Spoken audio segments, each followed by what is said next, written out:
This video today is more directed towards kids, but of course anybody can kind of take the principles that we're going to be going over in regards to the mount. And this is to address a situation that a friend of mine is having with his son.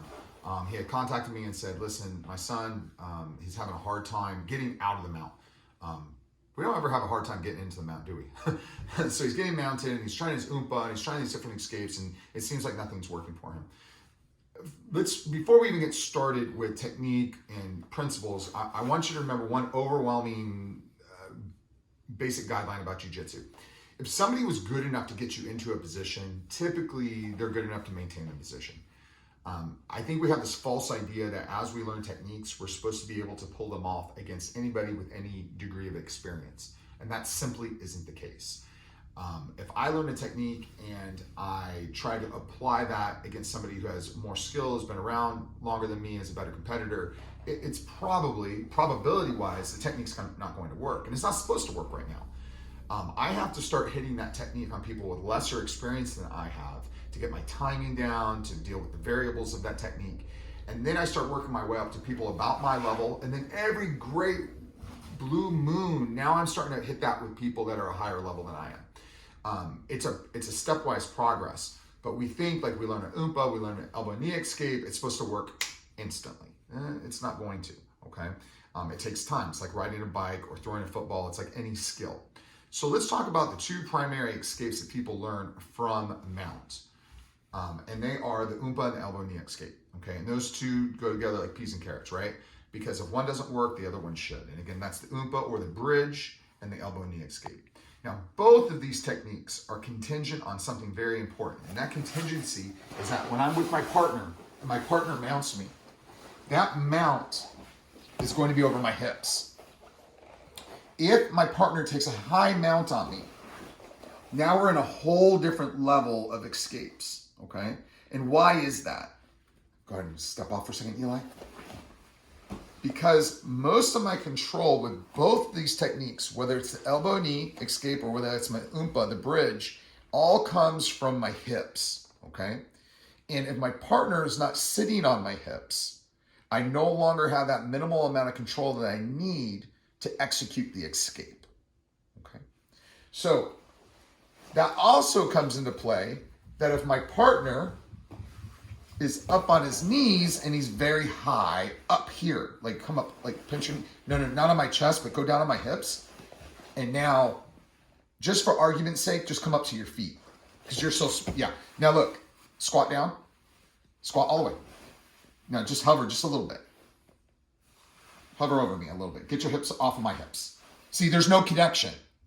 So again, I have nothing to come in contact. And why I say that is people with longer legs, they may be on your hips, but there's no connection there, okay? There's like this big space. So I need two things. I need them on my hips and I need connection, okay? If Eli's up on my chest and I try to do my typical bridge, I'm not doing anything. I'm not controlling the person's body. So from here, we have to be masters at repositioning our body. So my partner is back on my hips. Now he's on my hips, and now I have a little, don't do that. Continue to hold a good mount. Now we're gonna go ahead and have good control of him. And you notice I said to Eli, don't do this. This is not a mount. I don't know what this is. This isn't a mount. This is garbage, okay? Because a person with a mount is going to be hovering over and keeping pressure on you. Does that make sense?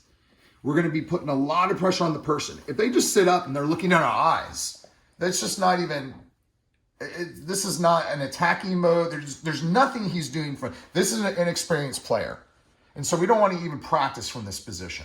We want to practice from the position where he's keeping weight on. I'm able to make my connection.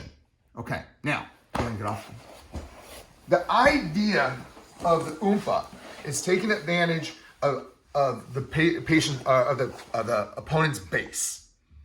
I want to eliminate 1, 2 bases so there's an area of weakness. Now, for years, people have taught that that degree of weakness is going to be to one side or the other. In reality, that weakness is over my shoulder this way. So Like a table, Eli has base on 4 sides. Now you can argue and say there's 2 down here, his feet and his knees, but you get the point. 1, 2, 3, 4. And for years, people have thought, well, I'm going to take away this base, I'm going to take away this base, and then I'm going to roll. No, it's not going to work. Mainly the base I've taken away is here.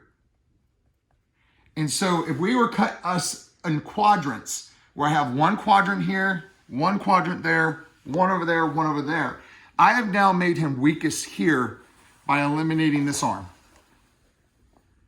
So the direction I want to take him is here. Now, clapping the foot helps prevent this leg from covering this quadrant. So ideally, when I bridge, I'm going to bridge onto this leg where now he can't even remove it. It becomes a fulcrum point. And I'm looking over my right shoulder. And my right ear is going to hit the mat. As I do that, I bridge and take Eli. Look where he's going. He's going to his shoulder. He's not going to the side. So when I bump him over, it's really his shoulder, which is the first thing that hits, and then I come over. And I cover. Whatever type of cover you like to do, whether it's here or whether it's here. So what happens is sometimes there's not a connection there. And if the connection's not there, come up high. And I do the same exact thing. 1, but see, there's no connection on my hip. If I bridge, I can't fully take him over. I'm not connected with the opponent. But I have him down on my hips, and I bring him down. Now he's fully connected with me. He's a part of me. So now when I turn my body, he turns. He knows this now. So what is his natural reaction going to be? Break connection. For him to break connection, he has to create space. So as I go to bridge, he extends a leg out to the side. Okay, do you see how that just created, it lost my connection with him? I'm no longer, bring it in, tight around my hips where I'm somewhat controlling him. He now extends it out. So that's where it allows me to bring my knee underneath, over the top, shrimp out, and recover a guard. It's never that easy. Let's go again.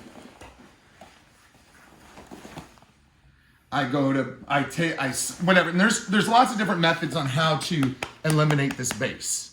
You can come over the top. You can grab from the inside. You can let them come up to go for a choke. Okay, I got that now. So there's all different ways of capturing an arm. So I capture the arm. I grab. He feels the connection. He pops up. Oh, I don't have that connection anymore. Look at my leg. I come through to now do the elbow knee escape. So if he eliminates that, he's going to come back over. Now I've got the connection again. Maybe I can go. So you're always fighting. That's good, buddy. You're always fighting between. Okay, good. You're always fighting between the technique where you have this major connection and the technique where you have space. The reality of it is there's certain mounts that are very hard to get out of. And for you to create space, it takes time.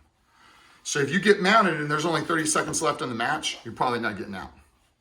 Some of these positions take minutes to get out of, okay? Because when you're in the mount position, you got gravity on your side. You got grips. You got the outside control of the person with your legs. You're controlling them with your knees. There's just so much you have to get through when you get mounted. So the highest level, I know we're talking about escapes. We're talking about hips and getting our hips out and control, and I hope that all helps. But if there's one takeaway point from all of this, well, 2 takeaway points. The first one is mount is hard to get out of. And if somebody was good enough to get you there, it's going to be tough to get out. The second, I don't know, might even be more important than all of that is preventing getting into the mount is probably the highest level of defense that you can have. When you're fighting with somebody who's really good, you find that you can never establish a position. Why is that? Because that person doesn't want to fight out of those positions. So they've increased their ability to retain their guard, to stay on top, so they're never in those positions. So yes, we do need to work on our mountainscape, absolutely. But what we need to work on even higher than that is not getting into the position in the first place. Okay, so I hope that was helpful, and we'll go ahead and upload this to you pretty soon. All right, thanks.